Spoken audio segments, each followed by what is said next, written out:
Welcome, everyone. I'm glad to see so many new faces to Chesapeake Forum, and I hope you'll take some classes from us. I'm Lynn Randall. I'm Executive Director of Chesapeake Forum, and I love it when I get a chance to welcome people, but even more so when we have courses that go over 1 or 2, 3 sessions, and you'll come back and you'll see friends and have a chance to sit next to each other and catch up and see what's going on. So it's a great opportunity to meet new friends and get reacquainted with other friends. Today, we're starting off the fall semester. Can you believe that? And with a big bang, I must say, because they filled the class within about, well, actually it took a little longer than normal, but normally the Poplar Island course will be filled within minutes, but we cleverly hid it as a burning class. So today, Christina is here from Environmental Services, and she is the person that we lean on as the expert, not only for scheduling tours, but for doing the tours out in Poplar Island. She's also a certified Maryland naturalist, and Tim is with us. He doesn't always show up, but we're lucky to have him because this is about birds. And Tim also works for Maryland Environmental Services as the official bird watcher and taker care of. So welcome, the two of you. I'm going to turn the course over to you. I'm looking forward to hearing your updates today. Yes. So again, my name is Christina. I work with the Maryland Environmental Service on Poplar Island. And I'm going to be just quickly up here to give you a quick overview of Poplar for those of you who don't know about it. And then I'm going to hand it off to Tim for all the fun bird stuff. But I work on the Paul Sarbanes Ecosystem Restoration Project at Poplar Island. We have 2 main project partners. We have the U.S. Army Corps of Engineers, which funds 75% of the project. And then we have the Maryland Port Administration, who funds the remaining 25. And then myself and Tim's organization, Maryland Environmental Service, we're subcontracted underneath the Port of Baltimore to do the day-to-day operations. So the majority of the people you see on Poplar, if you ever visit there, will probably be MES employees. So when we talk about Poplar, we like to go back in time to the late 1800s. Mainly because in 1847, they conducted a land survey on the island, and they found that the island was about 1,140 acres in size. Fairly large island. During the late 1800s, early 1900s, it housed a town called Valiant. This is a remembrance map of the town. You can see we have about 10 farms. There's a schoolhouse / church. It actually had a cemetery next to it. We had a post office, a general store, and a sawmill. However, by 1920s, all the full-time residents on Valiant had to move off the island due to erosion. And the island was pretty much losing they estimate about 15 to 20 feet of land per year. So the water was pretty much coming up to their doorsteps. So the island went through a variety of different changes over the years.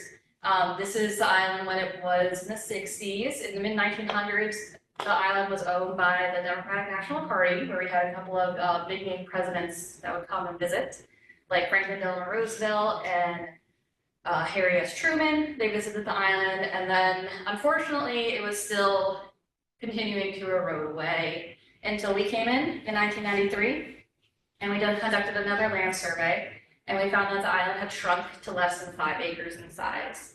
And those 5 acres weren't even one continuous island. They were split between 4 tiny, what we call remnant islands.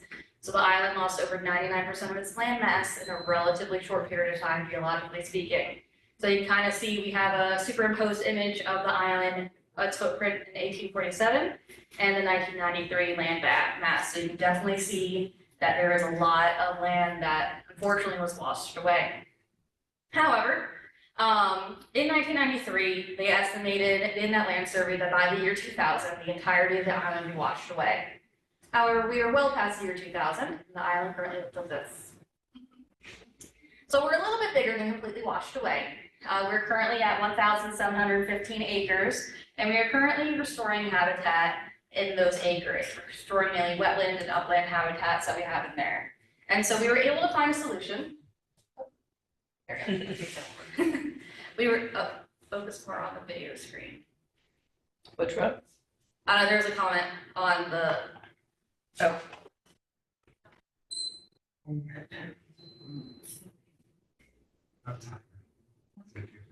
Right. it's too far Too away. far away. Well, that's not me. That's, That assume. yeah, who was that? Van Williamson. That is on your controls. You can change. You must be in speaker view. You need to switch to the screen view. All right, so hopefully that'll figure it out. So we were able to find a solution to the erosion problem on Poplar, and that solution came from the Port of Baltimore and dredging. So I have a quick video here that kind of explains a little bit about dredging, why we need to dredge out in the shipping channels going into the Port of Baltimore. Over time, wind, tides, and runoff cause sediments to accumulate, which could block shipping channels. The process of periodically clearing the material from shipping channels is referred to as maintenance dredging. To maintain the channel's proper depth, a clamshell bucket and crane barge are used to remove sediment and place it in a flat-bottom scow, which is then towed away to a containment facility. In order to protect the marine environment, maintenance dredging typically takes place in fall and winter. Approximately 5 million cubic yards are cleared from the Chesapeake Bay channels each year. Of that, 1.5 million cubic yards are removed from the Baltimore Harbor alone. All right. So the Port of Baltimore is a huge economic hub. I have a couple of just facts here. So the Port of Baltimore generates over 37,000 direct, induced, and indirect jobs. Out of those, Sorry.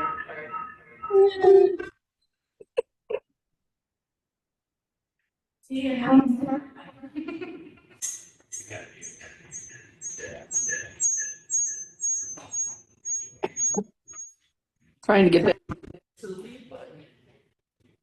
I can't remember the controls. I was trying to explain to the person. Yeah. And I haven't been And a Zoom always participant on updates Zoom for a long periodically, time. so it's always hard to keep up with all the updates and everything. I know every now and then when I do a Zoom meeting, it always is just like, oh, the button that was here for a year, yeah, no, it's Right. So we have over 100,000 related jobs in Maryland, about 130,000 jobs related to port activities. We get about $3.3 billion in wages and salaries annually, and about $395 million in state and local tax revenues annually. So the Port of Baltimore is #1 in the nation for the import of small cars and trucks. We call them ro-ros because they roll on and roll off the cargo ships. We are also #1 in the import of sugar and gypsum. So if you're ever in the Baltimore Harbor area, you might see the Domino Sugar Factory. We're #2 in the export of coal. Can't be #1 in everything. But we're a huge economic hub, so we want to make sure we keep the Port of Baltimore open. So in order to keep the Port of Baltimore open, we want to make sure we have a place to put that dredge material. So Poplar Island was chosen as a site to place the dredge material for a variety of different reasons. But in order to place the dredge material, we first have to prepare the site. So what we do is we build the perimeter of the island first, and we built it out of a very specific type of construction material called armor stone. It acts very much like riprap, if you're familiar with that term. It's different in fact that it is much heavier. This stone can range from 200 to 4,000 pounds, depending on where it's placed. And it's placed one at a time, and it was actually some guy's job to look at every single one of those stones. We have a couple million of them on site to make sure they meet our quality standards. Well, at least he didn't have to lift them all. Yeah, but he got paid. They got paid the big money. So we lay the stone for our perimeter in layers. We have a tow dike, which is the rocks on the water here to kind of break up the undercurrent. And then we later geotextile fabric, rocks, and sand in that armor stone to create the barrier of the island. And so we built it out pretty much just in the water themselves. And when we're done, we have a nice area to place the dredge material. So when we are dredging, we use what we call a clamshell bucket. Looks exactly how it sounds. Goes to the bottom of that shipping channel, scoops up the dredge material, and then it places them in a flat bottom boat called a scow. Those scows can hold about 8,000 cubic yards of dredge material. After that scow is filled up, it's then tugged over to Poplar Island when it's then attached to our unloader, what we call an unloader, and then it's mixed in with water. So we do that so that we can hydraulically pump it to wherever it needs to go. When I kind of describe this process to kids, I kind of compare it to chocolate milk. If you have a glass, you put a squirt of that hot chocolate syrup in there, it's really hard to suck it up through a straw. You have to mix it in with that milk to get a nice drink for you guys to drink, not drink this. But it's the same type of concept. So we hydraulically pump it to where it needs to go on the cells, and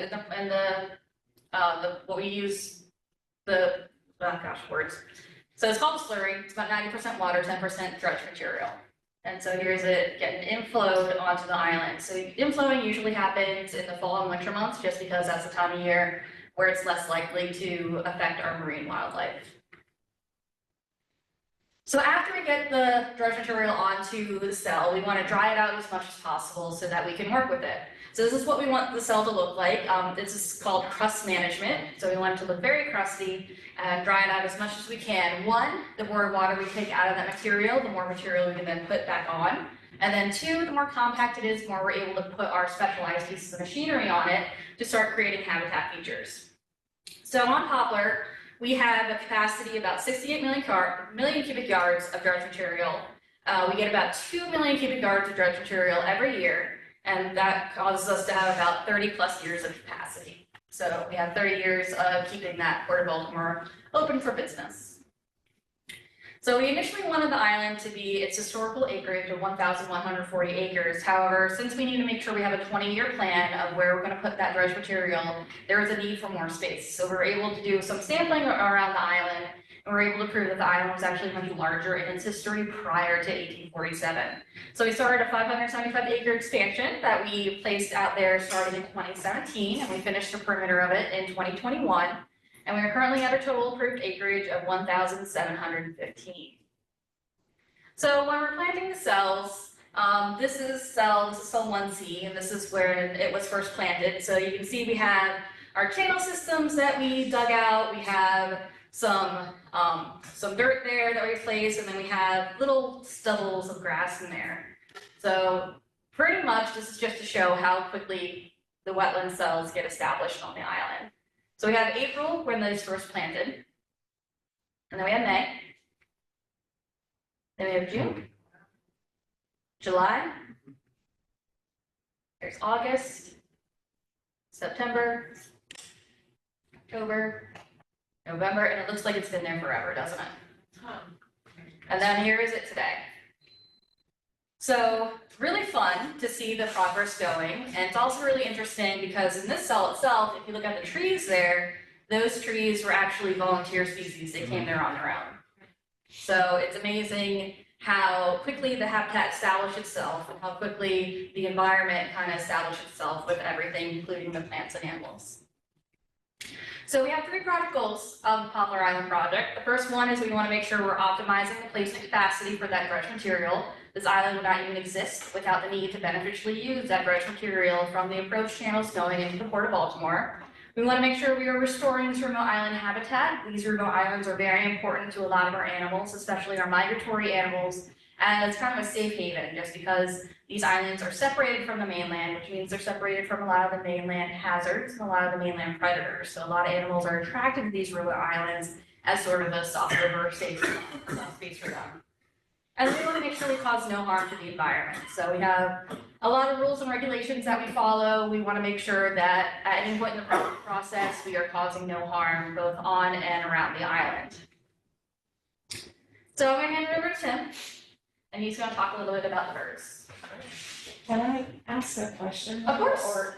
So, I'm a toxicologist. Yes. And so I'm wondering, what do you do to evaluate any contaminants that might be in the dredge material? Yeah, so what helps us out is that the material we only get from what we call the approach channels. So there's an imaginary line at the end of the Patapsco River that goes into the Port of Baltimore called the North Point Rock Point line. Anywhere there below is material we receive. Anywhere there above, which is more industrialized, go to one of our 2 other dredge material containment facilities. We have Masonville Cove, which is in the Baltimore City area, and we have Cox Creek, which is just below Fort Carroll. So they get material, it's a little bit different, it's classified differently. That material is paid for innovative reuse. So like for Masonville, they're using that material to create more parking for the rows, small cars and trucks. And then for Cox Creek, they're using that material to create things like construction fill. They're using it to create construction materials like bricks. There's actually a new company out there. They're trying to make rock reefs to create more fish habitat. So we have that there. What also helps us is that all the material we're getting is newer material because it's just sedimentation that has occurred over the last couple of years. So we're a lot better with our Clean Water Act and all that fun stuff than they were in the past. So we're not digging down deep with the material of like pre-Clean Water Act and like when during World War II when they just shoved like all the munitions in the bay and everything like that. The dredge material does get tested once every 3 years. And they have standards set by the Maryland Department for the Environment. To date, the material, both the material in the harbor and the material we get for the approach channels has not exceeded those standards. And so the material we get is it's safe for what we're using it for. So like our material is made for restoration. It may not be good for like innovator use or whatever other things that it's used for, but for what we're using it for, it is deemed as safe. And then once it gets onto the island, when we inflow it in with that water is tested periodically. And so the water quality we have also has standards set by the Maryland Department for the Environment, and we have standards with limits. So we test things like metals, we have pH, TSS, total suspended solids, stuff like that. And if those levels are exceeded, we will not release that water back out into the bay. So fortunately, if that happens, usually all we really need to do is wait. Time cures all things. Mother Nature is really good at settling herself out. So if something is a little out of whack, we'll just wait it out, and then the levels will level themselves out usually, and then we'll release that water.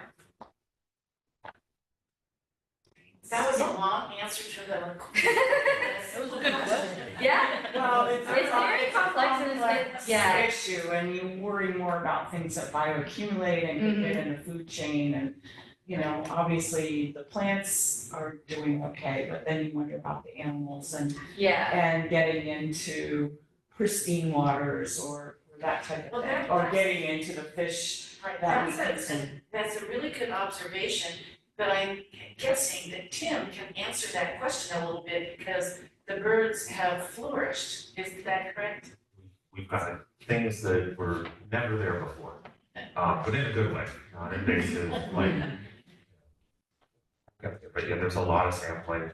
I live in Towson. I'm only on the island twice a month, but sometimes I take bottles to one of our many labs that's in Towson. And just that lab run is like 20 to 22 from 1 week. And then this lab test for this one, this lab test for this one. So there's probably a team of what, 4 people? For the environment. Environmental specialists? We have at the moment we have 1, 2. Plus all the state lead operators.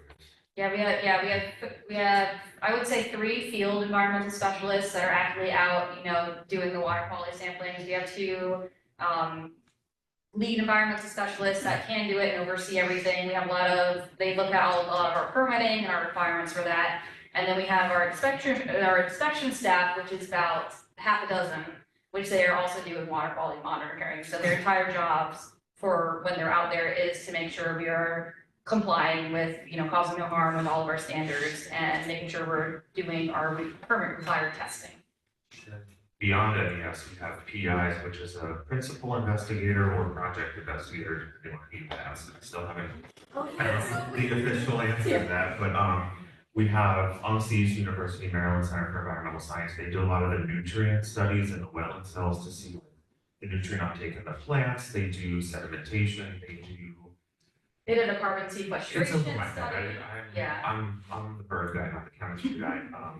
And then we have Maryland Geological Survey come out. They do exterior monitoring and sediment characterization. We have NOAA does fish monitoring, making sure that there aren't any like crashes in the fish populations out there, and also seeing like age classes like young of the year, why? Oh, I don't look at NOAA's that often. But so not just water samples, but we have a lot of it's a playground for scientists. You know, and a lot of people, you know, what if we tried this out here? And most of the time the project partners were like, yeah, try it, go for it, see what you get. So a lot of data coming in, and I think we would know. I'm not gonna drink the water, but it looks, the wetland cells look pretty clear. Yeah. So, at a point, yeah, we have a lot of different project partners that go into it, and then that do a lot of different sampling and everything with that. So we are also, there we go, I remember what it is. So we also are very fortunate in the fact that we have what we call an adaptive management plan. So like Tim was saying, we have a lot of researchers coming in being like, hey, I want to try X, Y, Z out.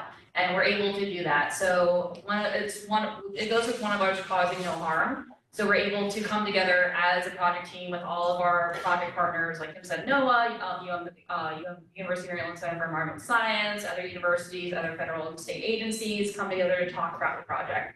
So we talk about things that are going well, that we want to continue to do. Talk about things that are maybe not going so well, that we maybe don't want to do. And then talk about things that we can start implementing in so we can do better. So we're constantly changing, constantly evolving, constantly bringing in new research and new techniques so that we can get as much valuable information that we can so that we can move forward.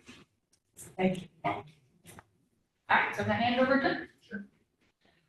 Well, thank you for having me again. I did this last September, I think. So I'm Tim, I work for Maryland Environmental Science. I've been with the Maryland Environmental Service. I've been with the agency for a little over 13 years.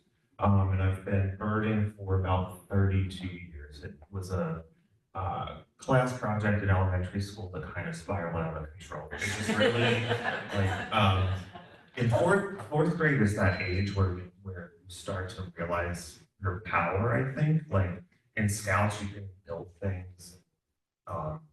We went fishing, like, we were really learning about the world around us, and I was really interested in everything, and that I think was the life sciences year. So the bird unit was the one that stuck with me the most, and I had to write about mourning doves. And I read that they came to a feeder, and I said, why don't we put up a feeder? Why don't we build a feeder? And 2 cardinals came, and then the second bird was a mourning dove, and then the other ones started coming. I wanted to know what they were.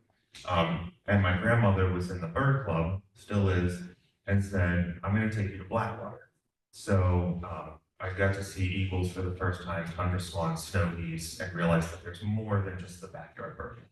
And kind of tapered off in college, but then that website eBird came around where you can log everything and track everything, and it's competitive almost. To see how much you've seen compared to how much your birding friends have seen.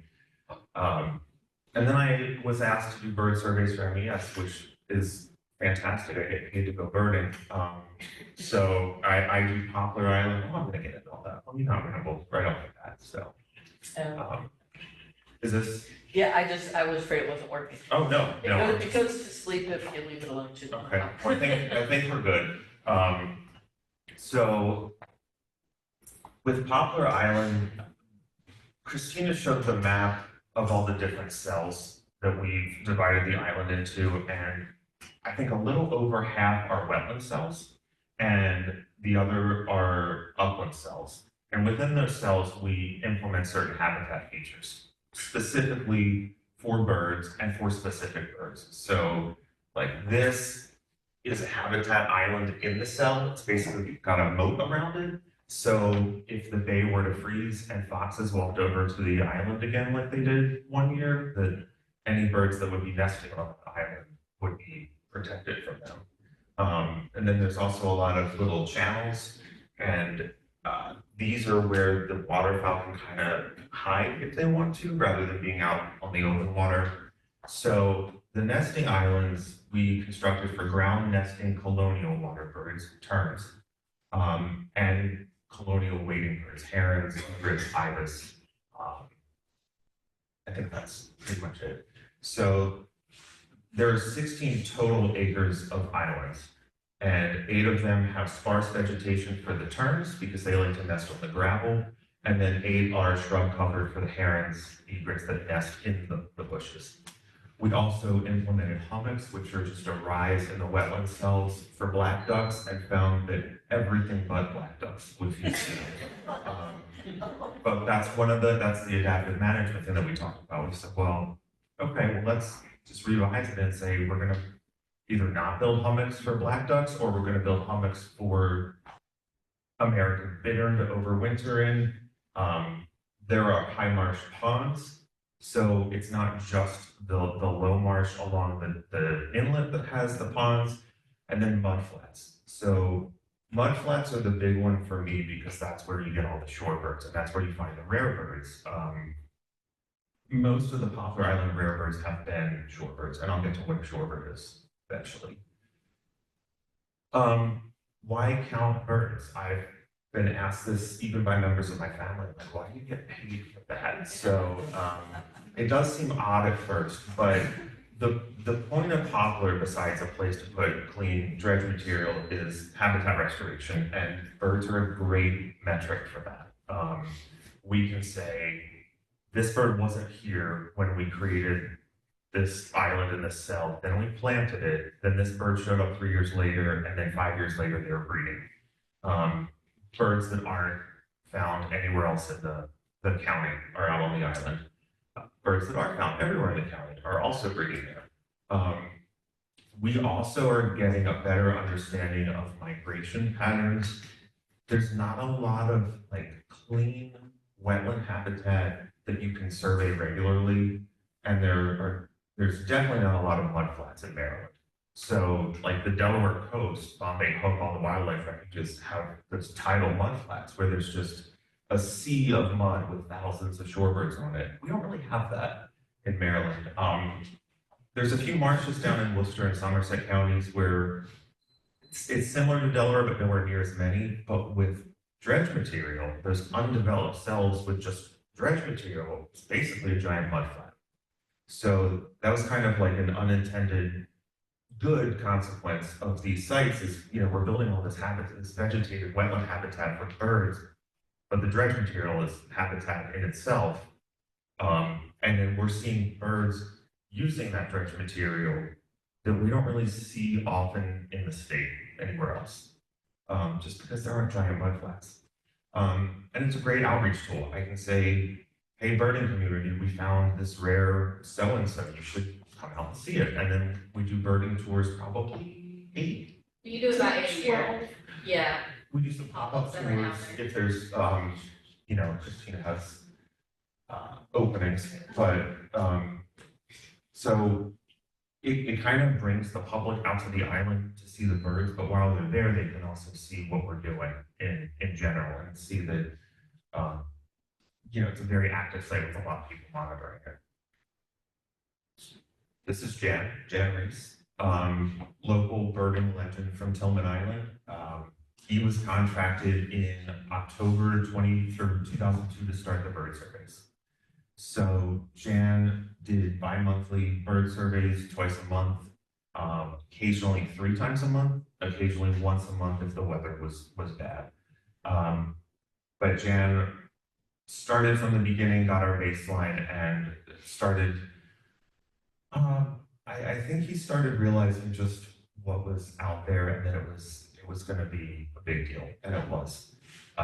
Jan retired in 2013, and that's when I was asked to take it over. And I've done, with few exceptions, bird surveys twice a month since October 2013.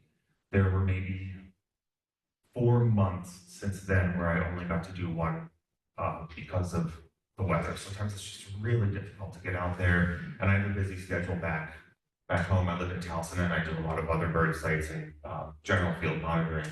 But for the most part, I've been able to get out there twice a month and really paint a picture of what's using it. I think that more than twice a month, you get repeats. There's a lot of repeat data, and less than twice a month, you're missing a lot. So it seems like a good fit. And I also do the entire island, there's no like point counts, there's no transects. I just start here and count every bird that I can find until I'm finished. And if I finish early, I go back to try to get better photos. And if I run late, then we do some estimates. I do just a general, I call it a snapshot of the island. I don't go into the wetland cells and count the nests or the chicks. We have other teams that do that. Right. So as far as the other teams that do that, USGS, US Geological Survey, and US Fish and Wildlife have teamed up to do those nest and chick counts. So they will go into the rookery, we call it a heronry, rookery, same thing. They will actually take a canoe out to those habitat islands and bushwhack in and count nests and eggs. And they figured out how to get the nests and to species just by how they're constructed and what the eggs look like. So I've never done that. I've never been on one of those habitat islands, and I'm good. It's like bushwhacking through poop covered. I'm good. But I love the data. Like it's really impressive what they're getting out there. They also walk through the tern colonies to count the eggs and the chicks, and then flag them so nobody walks near them or drives over them. Those are out in the open, so less, not gross, but you know what I mean. But the terns attack you. The other birds don't. The terns will fly directly at you and at the last minute go up. And sometimes they spray as they go up. So we also have, as I said, we have a lot of specialty breeders that are just not really breeding anywhere else in Talbot County, in the Middle Eastern Shore area, and a few that aren't breeding anywhere else in the state. So pictures, American oyster catcher, they were breeding there for a while, but they stopped. I was just gonna get up and do that. I think And that's, flip it out. they were getting a little bit of feedback on it. Okay, thanks. Awesome. Oh, that's better. So top right, American oyster catcher, they were breeding there up until about 2018. I think the island got too big. So we don't see them annually anymore, but up on the top right, seaside sparrow, we went from maybe 1 or 2 pairs to, I would say, about 50 pairs, because the island did get big enough and the wetlands one by one kept maturing, creating habitat for them. I don't know if anywhere else in the county where seaside sparrow or bottom left black-necked stilt are breeding. Black-necked stilt, when I started birding, you were lucky if you saw more than 4 at a time. Recent count I had out there was 210. So they are in every undeveloped cell, and a lot of the wetland cells just tucked in breeding, and they are very noisy and easy to find. So I don't feel like I'm missing them. Tim, real quick, what was the top left one? American oyster catcher. That's an Ocean City bird. They breed on Assateague, they breed on some of the islands down there, but they were on Poplar for a little bit, then they left. And then the bottom right, those are northern shovelers. They are not breeding anywhere else in Maryland, as far as I know. And we have about 5 to 10 pairs out on Poplar. And I think prior to finding the first nest 4 years ago, there was only 1 record from Maryland of them breeding from Blackwater in the 80s. So again, like, this is basically just showing the habitat's working. Like, the efforts are not for nothing. We built it for wildlife. Not only are we getting wildlife, but we're getting really interesting, unique, and non-problematic things. We're not, you know, creating habitat that's attracting nuisance species or anything like that. Lots of rare, threatened, and endangered species out there that are breeding. Then in the colder months, the ducks out there, it's incredible. There was one day where I just had to take pictures from left to right of one of the cells and count at home. There were so many ducks, and there were about 20 to 30 photos. It took me a few days, and I estimated over 24,000 ducks in one cell. That cell, as it becomes developed, there's less water in it. There are fewer ducks. There are more shorebirds. So, you know, you're losing one and getting another, and that's just how it works. But then the ducks just found offshore. So those big flocks are still there. They're just not in the cell. They're not that numerous, but they're still in the thousands. We get shorebirds, which are just the little brown ones. Killdeer, the really noisy ones. So killdeer is a type of plover. And plovers, sandpipers, the black-necked stilts, and the oyster catchers all fall under that shorebird umbrella. Shorebirds are not herons and egrets and ibis, those are waders. So when I say shorebirds, I'm talking about the smaller brown ones that like the mud and the sand. And then in the winter, if it's going to be a big snowy owl year, poplar is usually the first to get one. So we would know, depending on how many we've seen by the end of November, if it's going to be a big year or not. Assateague and poplar usually get them first. Then we also have American bittern, black-crowned night heron, and short-eared owls that overwinter. There are no other reliable spots in the county for these species. And they are in the 10s, 20s. Black-crowned night heron, we had up to 50 one year, just overwintering. So all of this has culminated in 261 total species being observed on the island. If I work really, really hard, I can see about 310 in the entire state in a year. So to have that, almost that many on one island is, I think it's impressive. 9 of them are offshore birds if they have never touched something that we have placed. So there was, I think red-throated loon, like has never come into, no, there was one. I'm trying to think of The loon? which one's a good offshore, brown booby. Yeah, boobs. The brown booby, which is a whole different story, but they're on one of the buoys off of the island. They've never come within a cell. So to be counted for on-site, it has to be touching something that we placed or within one of the cells. Gannet. Or the gannet, it's another one. And then there's a satellite island, Coach's Island, that has forest on it. There are some small birds that we've heard on Coach's Island that haven't been found yet. This year, I ran through most of my reports and emails. We confirmed 32 species are breeding this year, and there are 20 other species that are probably breeding out there, but we didn't find direct evidence like smaller fledglings or adults feeding young or a nest. But this bird showed up in April. It was there the whole time. Then it got kind of quiet, and then there were juveniles everywhere in like mid-August. So I'm pretty sure that they bred there, but who knows? Birds are full of surprises. Maybe all the adults left and a bunch of juveniles came in overnight. But I don't like to count it unless we're certain that it's breeding there. And since restoration began, we've confirmed 65 species breeding on site. A lot of them are weird one-offs. We had a mourning dove nest one year and that was it. We had a, well, I'll get to that. We had some other interesting ones. Gotta not get ahead of myself. So like I said, black-necked stilts, 10 or 15 years ago, if you saw more than 4, it was a big deal. I had 210 on July 29th of this year. There's an adult and a fledgling. And short-eared owl, we thought there were about 3 or 4 out there overwintering. And then I started doing, I call them barge walks. So on the island, there were old remnant rusted barges. And instead of removing them, they said, what if we leave them here and see what happens for habitat? And the black-crowned night herons overwinter in them, it blocks the wind. And then along the edge of it, whichever side is blocked from the wind, the short-eared owls roost in the grasses. So I would walk along the barges and they just pop up one after the other. And they don't come back quickly.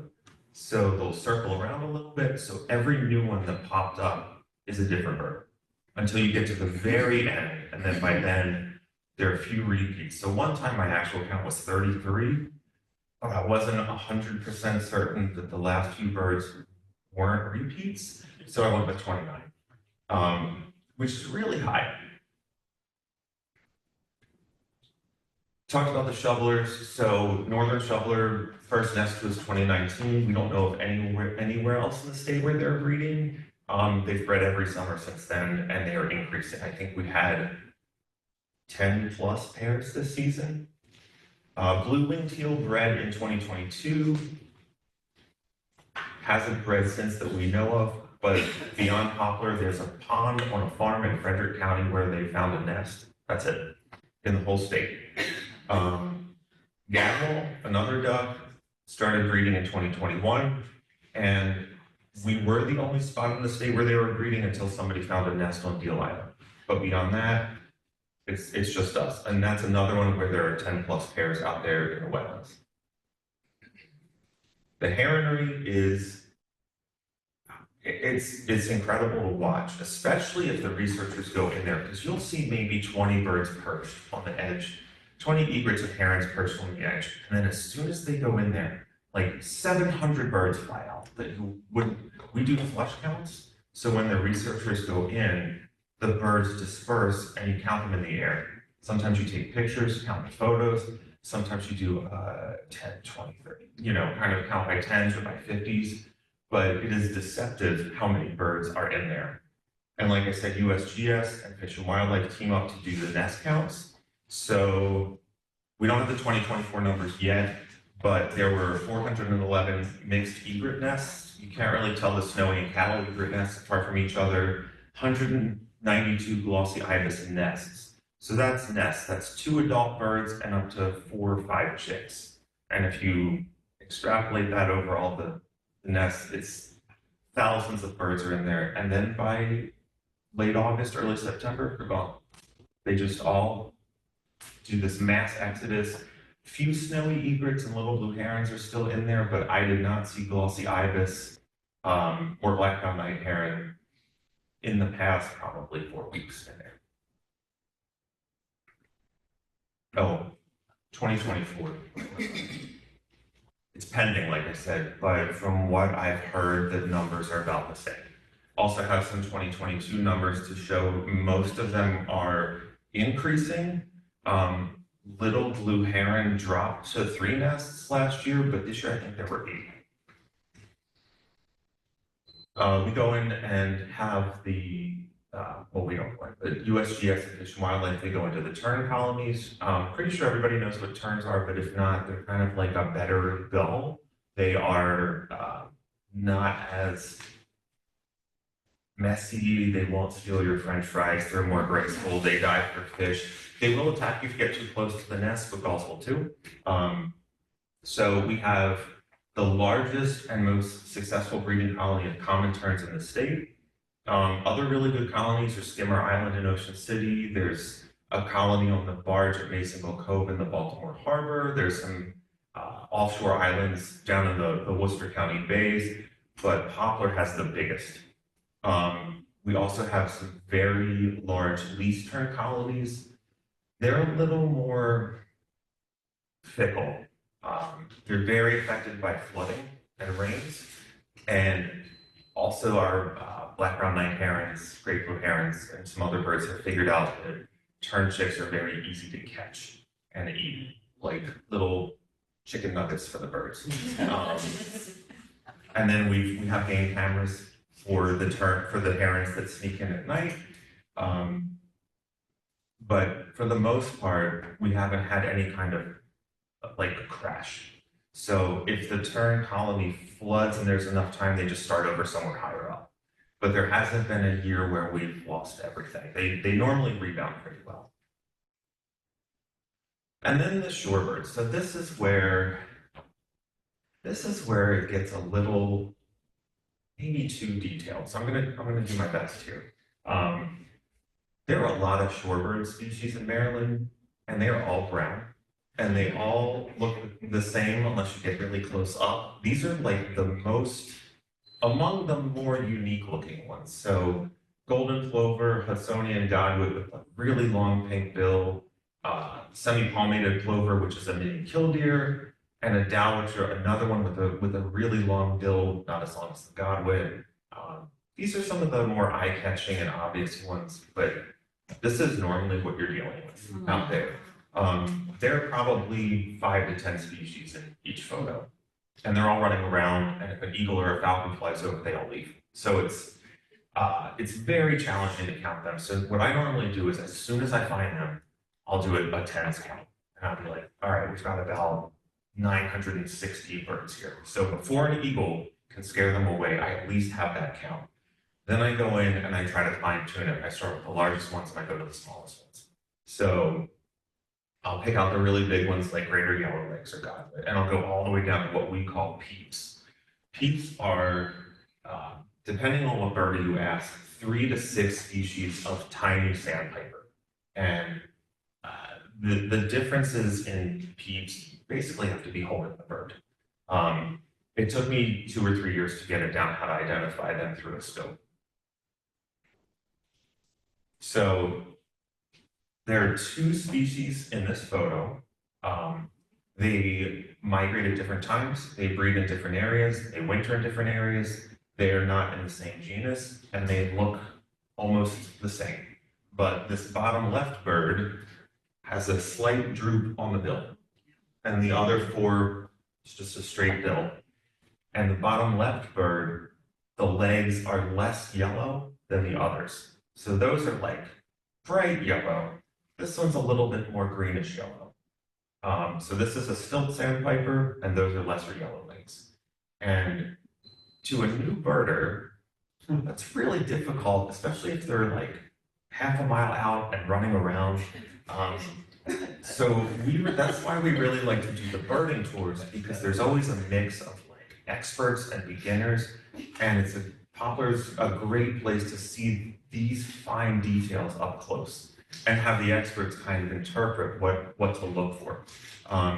They also feed differently. Stilt sandpiper just probes like a sewing machine needle. Yellow legs, they swish back and forth until they find what they want. This is the same species, allegedly. I don't believe it, and I hope they split them soon so I get a new bird for my list, but these are willets. The eastern willet has shorter legs and a shorter bill and breeds on Poplar Island. The western willet is a taller bird with a longer bill. These 2 birds also migrate at different times and breed in completely different areas, but for whatever reason, the bird police think that they're the same species. Based on what I know about what a species is, they seem pretty different to me. But again, that's how similar they are. So if they ever do split them, you'd have to basically see them next to each other and say, well, one's taller. But the eastern willets leave Poplar at the end of July, beginning of August, and the western willets normally show up in the middle of August because they're migrating from a much farther place. Eastern willets are just going south of Poplar. More confusing sandpipers. There are 3 different species in this photo. The bottom,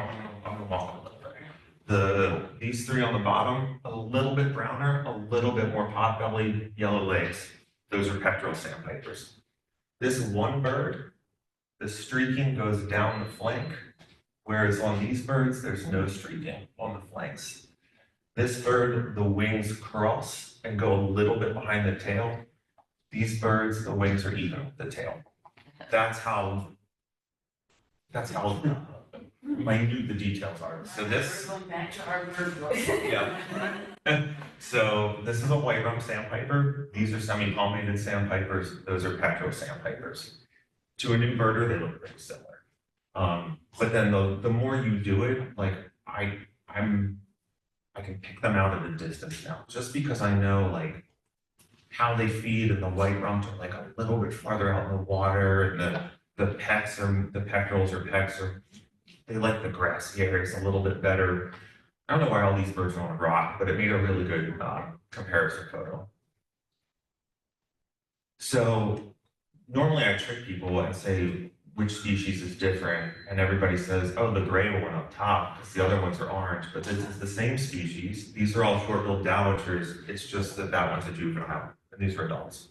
So as they mature, they get that nice orange coloring in. And actually, those are kind of pale. In breeding season, they're almost like brick red. They're very orange. And then the juveniles, they don't have that yet. They're gray. So different species look identical. Same species, one is gray, one is orange. So then you have to know aging of the shorebirds as well. So we'll stop there. We'll get into like this. This is the this is Tim's favorites. This is like in my years on Poplar Island, like my favorite finds up there. Your highlight reel. My highlight reel. Yes. So Savin skull doesn't look too fancy, but they breed in the high Arctic and they winter at sea. They just eat plankton, just pick around. I just walked up to one on Poplar one day, like there's a sapphire skull. There was a birding tour the same day, everybody got to see it. It was the first time we'd ever seen one on the island. It was the second time one has ever been seen in the county, and it was the 9th time one has ever been seen in Maryland. I mean, you've got birders going out every day looking at things. This is pretty rare. And it was just right there. And then 2 weeks later, it was still right there. And I was like, is it sick? Or is it just really happy to be, like, did it just find like the perfect food for me? Yeah, really tough. Yeah. So, like, this is a bird people take those pelagic trips out, like, way out to sea to hope that they can find one. And I just walked up to it and Poplar. This might be my favorite bird. It's tied with one that's coming out. And when you say they winter at sea, like they just float out in the Yeah. water? They just float around and pick it, whatever they. That sounds horrible. But they don't need to. Less predators unless the shark finds. I don't know. Well, your leg and belly would be Yeah. frozen. Yeah. Well, they kind of south. So I gotta look it up. It's so rare that I don't even know where it's from. I had to look up like what it does, and I think they just know when like inclement weather's coming and they just move to a calmer. But there's a bunch of birds. I did some pelagics out of Ocean City, and there are puffins, like right there, and they just spend the winter on the ocean. So there's a solitary bird then. It doesn't. I think they flock. Oh. I think they flock, and then they all, safety in numbers. Not that they really need to. Yeah, they don't really need to see a hawk out there or anything, but Well, why is it your favorite? why? Why is it your favorite? Just because it was so rare and unexpected, and like something like I think a good word would be coveted. Like in Maryland, like the birders that keep the lists, like they're gonna call out of work, they're gonna cancel an appointment, they're gonna disappear without a trace to see that bird somewhere, and then they'll come back and apologize. I left Thanksgiving in Cumberland to drive to Ocean City. My family understands. And I got the bird, so it was worth it. So, this one might also be tied, I don't know. So piping plovers, they're the really cute ones that nest on acetate where they close the beach in certain areas so you can't walk around it. And there's a piping plover monitoring program in the Great Lakes. So there's 2 separate populations. One breeds in the Great Lakes, one breeds on the Atlantic coast. The Great Lakes birds, they band them, and they put different colored bands in different places. So you've got a silver metal band with a code and a light blue band on the right leg. And you've got a black band with an orange code and a yellow band on the left leg. And that combination makes this bird Little Cooper, because they also name all of them. So if you can see the bands, you can figure out which individual bird it is. So they banded it as a chick in Michigan in 2012.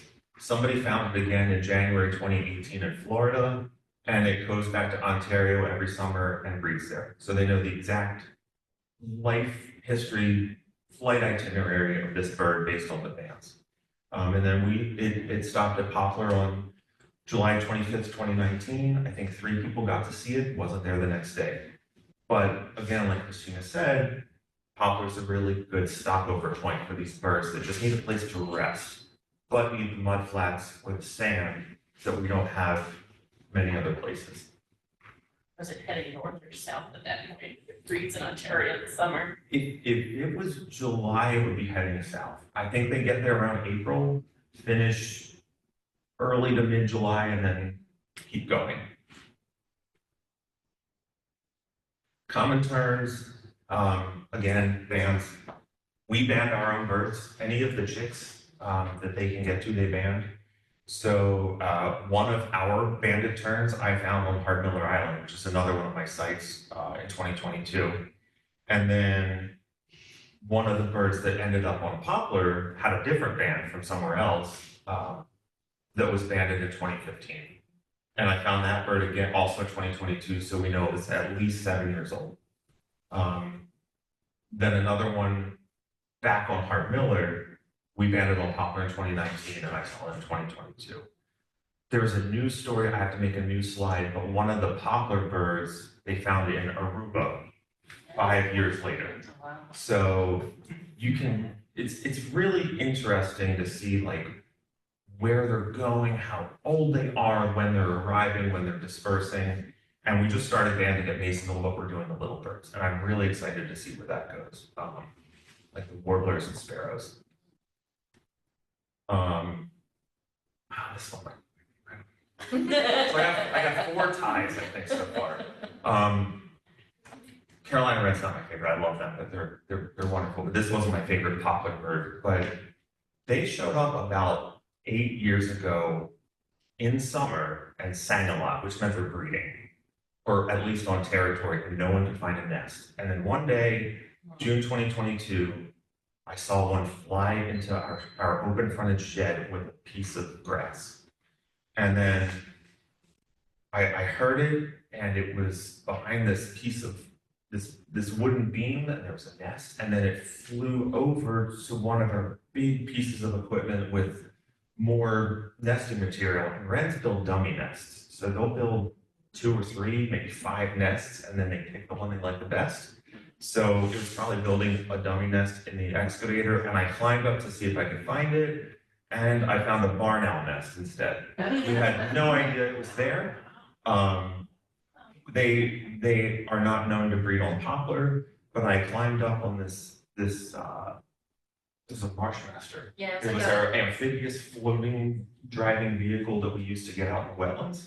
And in the driver's seat, there's some you have to climb down almost like in like a pit, and there's like a leather seat, and then there's a barn owl nest. And they were gonna take it out the next day, and I said, well, you can't do that. And at first I didn't see the egg, so I thought, okay, this bird is either sick or it's on a nest, but either way we need to know. So I took a broom and like as gently as possible with the handle, I just kind of nudged it, and she lifted up and I saw the egg and I left. I said, okay, we've got a barn owl on eggs, but we can't have a barn owl nesting in equipment that we're using. So after they fledged, oh wait, let me go back. We let them finish out. We didn't use that equipment that whole season. We also banded them. Barn owl babies are fascinating because they are hideous and cute, and they smell terrible, and they poop everywhere. Like the minute that you pull them out of the bag that you place them in, they just everywhere. So you have to, like I've seen people banding them like wiping their face on. It's a lot. They're a lot to deal with. And they hiss. I don't know if anybody knows about barn owls, but it's that horrible like shrieking sound. But I think they're great. I think they're beautiful, and I think that they're really good pest control. And they were doing terribly in Grambling. So the fact that we had one on Poplar, I was like, we are protecting this bird. We are not touching this nest. So she laid 6 eggs, 5 hatched. 1 wasn't viable. We banded them August 24th of that year, and the mom was banded too. But we never got to read the code, so we have no idea where she came from. Then we decided that, so like, this is what we deal with on Poplar. Like, they get stuck in exhaust pipes, they fly into like the front cab of a dozer, like they just want to be in something. Get on the tour bus. Oh, they found their way in the tour bus. Christina had to let them out. And they're not small. So we said, okay, they can't nest in the Marshmaster, so let's put up a box. And we put up a box January 11th, 2023, and she was on eggs by February. She started so early that she actually had a second clutch that year. And she was not banded. So she was a different bird than the bird that bred the previous summer. So, and here, you know, here's the nest and all their mouse parts and dirt and whatever they nest on. It's pretty much their owl pellets. Yeah, pellets. And then they also, Oh, is that why they're so hard to find? Because they keep them in the nest? The owl pellets? The pellets, Yeah. they just hack them up in the marsh. You wouldn't. Yeah. Well, I mean, they're hard to come across. I didn't realize they just use them for find their where nests. If you find where they're roosting, they will hork it out of the hole a lot of times. Yeah. So you, like if you're looking for owls, it's pretty much if you know where the owl is, you can find the owl pellets, but if you don't know where the owl is, it's good luck. They're kind of gross if you get too close, but they're just so beautiful and like graceful. And I don't know, there was that viral video on YouTube of one flying and it didn't make a sound because the way the primary feathers are kind of frayed. So I love them. I rarely see them in Maryland, and the fact that we had them on Poplar, I just thought was fantastic. When we ban them, we don't just put the ban on, we also take a lot of measurements just to kind of build the knowledge base of like what barn owls are. We do the length of the wing, we do the length of the bird from beak to the tail, or the top of the tail. We weigh them. To do that, we put them in very soft, like cloth, reusable bags. Well, that's why that one in the corners, they put them in a tube. Oh, that's what that was. That's not an exhaust pipe. Yeah, they put them in cardboard tubes and they don't get stuck, but they can't fly or attack you. Yeah, it's very it's very innovative to see what they've done with barn owl. Is all that tagging and measuring create stress for them? Is that harmful? Yeah. I mean, they're not happy, but they bounce right back and then they just go on. When we ban the birds at Masonville, I mean, they give their little alarm calls and obviously try to get away, but then they just, when we're finished, they fly off and preen right next to us. Kind of like us giving blood or getting a shot. Yeah. It's uncomfortable for a moment. Yeah. Yeah, but and they then- have experts that are doing it, so they're certified, they've been trained for years, so they know how to make sure that they put the bird in as less stress as they possibly can. So there is a level of stress, but it's not to the point that the bird is unable to function or dying. So later that year, they decided that they wanted to nest in an excavator instead of the box. So we put a box next to the excavator and they didn't take. And then we moved the box away from the excavator and they moved out of the excavator into the box. So I don't know why you would want to nest farther away from your original spot, but I'm sure they have their barn owl reasons. And then after we moved that egg to the box, they laid more eggs and they had 4 outlets, and we banded them again. So you can see there's the metal band, there's the part that you don't want to touch and ever, and also the bottom of the talons are normally caked with whatever's in the nest box. But I don't know. That was a great day. That was a great day for me, just to see like how the process works, to see barn owl up close. And there's definitely a cute picture in the bottom right. I'll have to fix that. But then we went back out on April 29th of this year. Here's one in its reusable bag. They can't really do anything, so they just kind of like fall backwards and wait.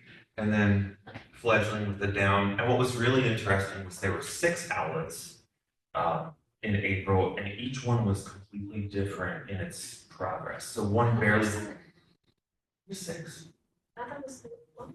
Maybe there were 7 eggs, but 6. Cause I remember it being like, wow, there's so many owls in there. We pulled 6 out Okay. with Melissa, but there was one that was just a little bit of fuzz and pin feathers, and one all the way on the other end had almost all of the feathers grown in, the flight feathers. There weren't that many gaps in the wing feathers. Bird tours. This is Christina's area, but I like to include it in my slide. They run April to October, usually once or twice a month. The boat leaves Tillman, Naps and Arrows in Tillman at 9 a.m. and we'll have you back at 1 p.m. 24 participants, that's our safety capacity for the boat. So as long as you have 12, no less than 12 and no more than 24, we can run a tour. And like I said, the experts and the hardcores bring all their big scopes and their equipment, and then the beginners can kind of like absorb the information as it's happening. Most of the people are very friendly, educational. Birders help each other out. Birds are hard. It's hard to explain where a bird is that's moving. So, like we really want to make sure that we're telling everybody exactly where to look and what to look for, and oh, just come see it, it's in my scope. Don't even try to find it, just look at my scope. And it's free.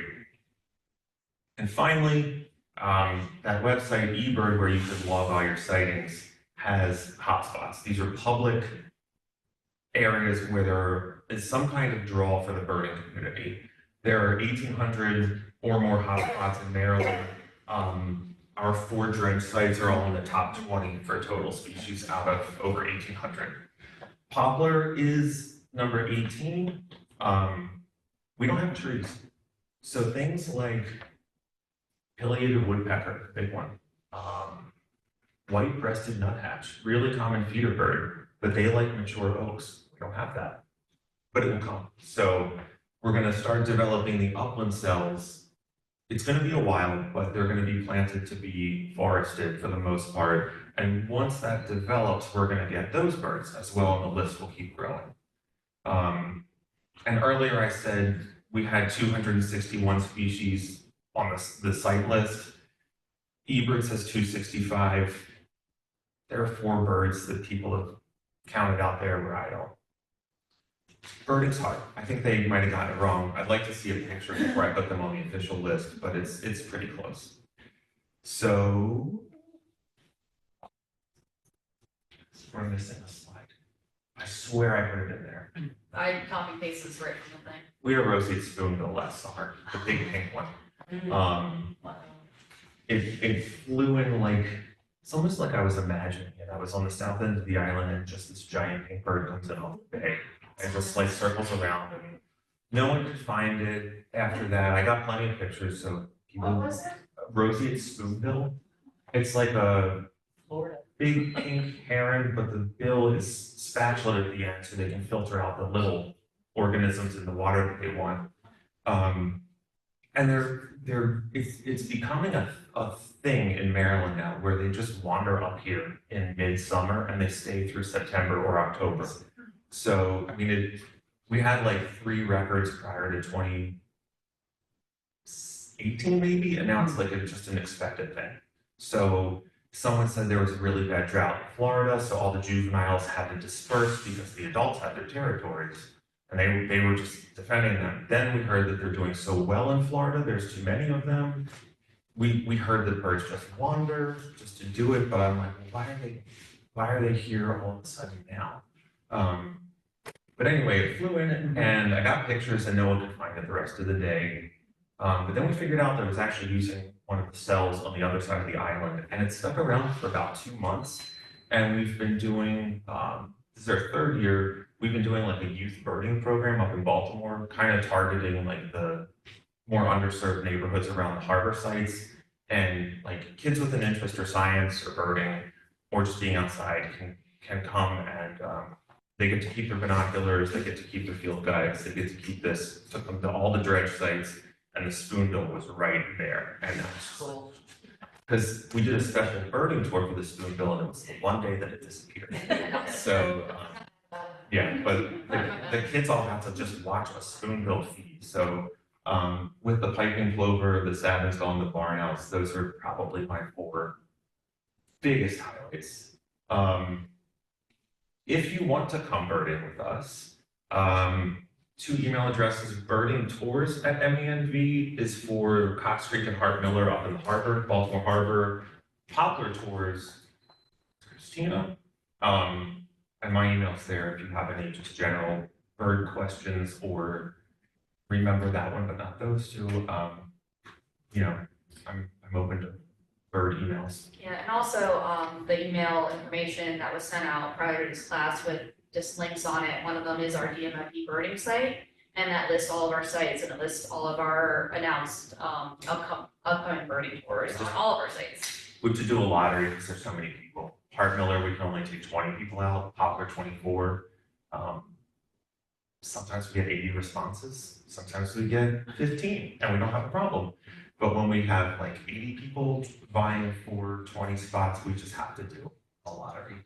But what I've been doing, and I think Christina, is holding 6 spots for people who've never been there. I really want to make sure that as many people get to at least see the island once. And then I kind of add in some people that haven't been there that year. And then after, like, by spot, like 10 or 11 minutes, just a lottery. We don't want the same people coming out 5 times in 1 year, and then over here, this person's never been out at all.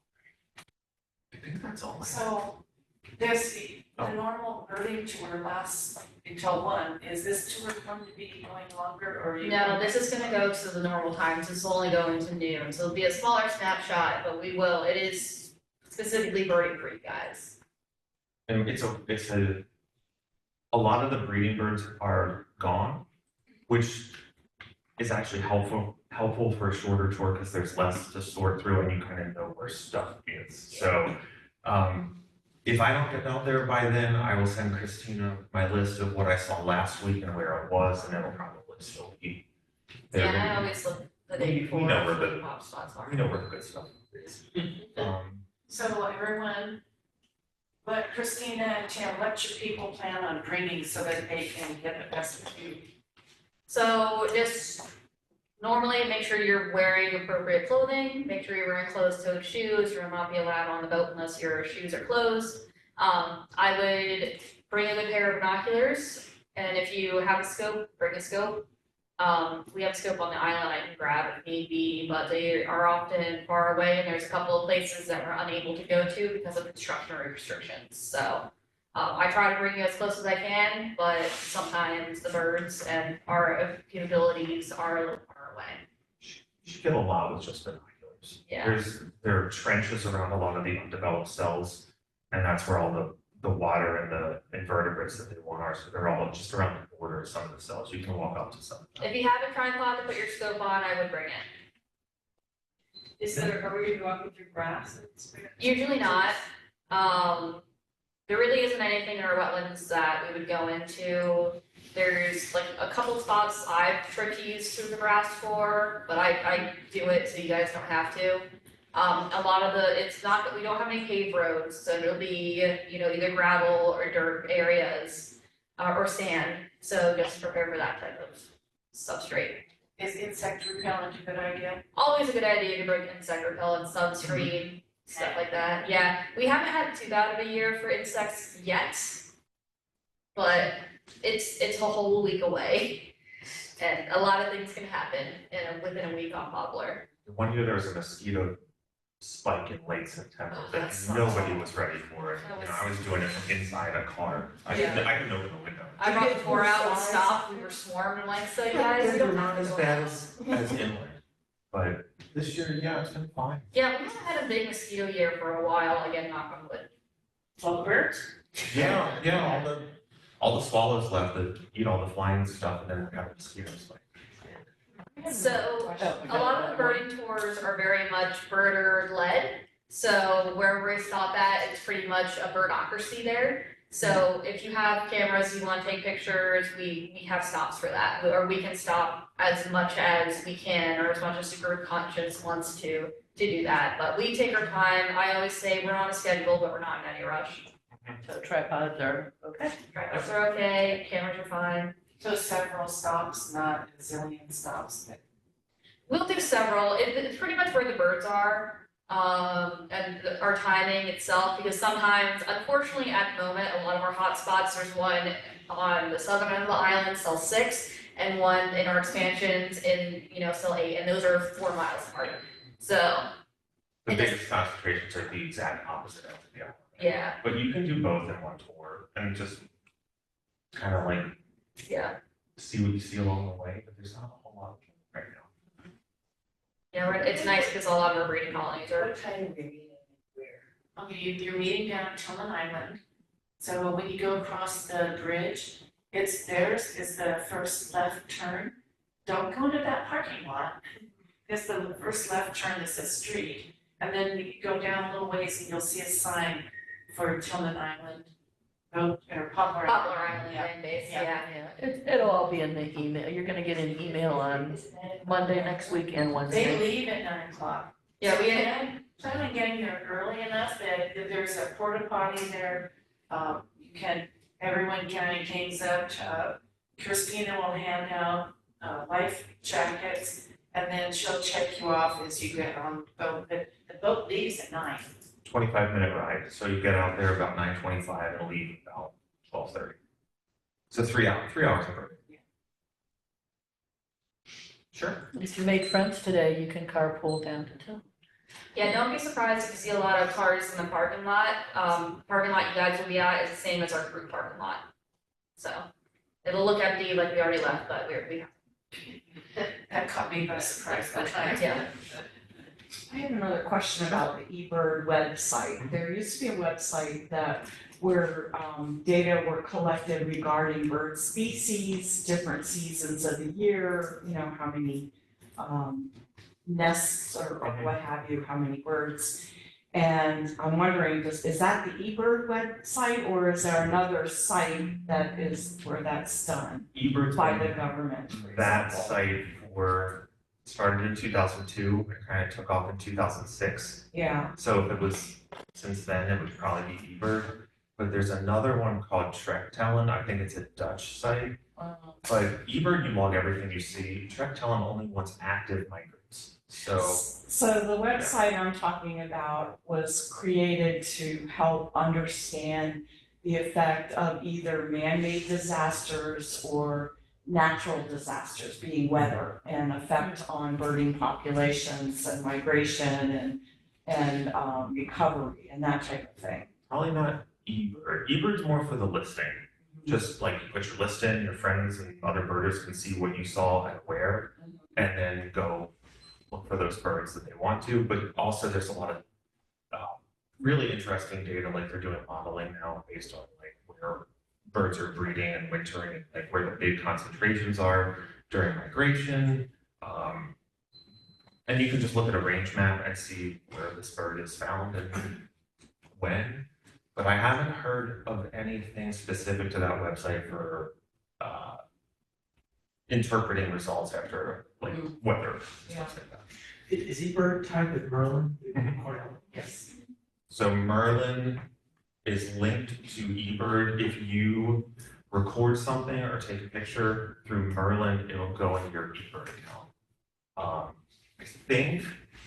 I don't know if it's made public because I think Cornell found a lot of the people using Merlin were new to birding, and Merlin's not perfect and people were just kind of throwing on everything that they were told. But it is linked, and I've actually been testing it out. It's really good. I put in some birds that are almost impossible to identify unless you're holding them or hearing them, and it got them right. Yeah. Yeah. Isn't Merlin the one where you can press the button and it will record and it'll tell you? And it makes the bird call too, right? Or is that eBird?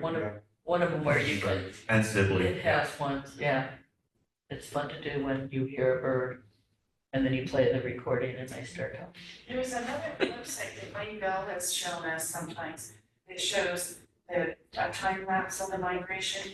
Is that on eBird now, or is that a totally different site? It's like an extension of eBird. I think it's called eBird Status and Trends. Okay. And they, this has been decades of data, so now they have enough of a data set where they can actually make animated, color-coded time lapses. Right. Of like, just runs from January to December, and then it loops back, so you can see the birds go down, come back up, or go over. Really, really interesting stuff. Needs more pelagic data though, because we still don't know. Like, there's some birds that breed in New England and then they end up in South America, but we don't know where they go because it's not on land. So they're they're not like floaty ocean birds. Like, where are they going? Cruise ships. Cruise ships. Yep. I had a peregrine falcon follow a cruise I was on and just go after anything that was attracted, like any of the gulls that were attracted to. So, other questions? Okay. Sure. No more questions? How about on Zoom? Any questions there? We've actually answered them. Oh, okay. Christine's got good eyes. She saw them pop up and tripods and scopes and cameras. Well, dust off your voting shoes and well, Christina, we'll see you next week. Yeah. You guys?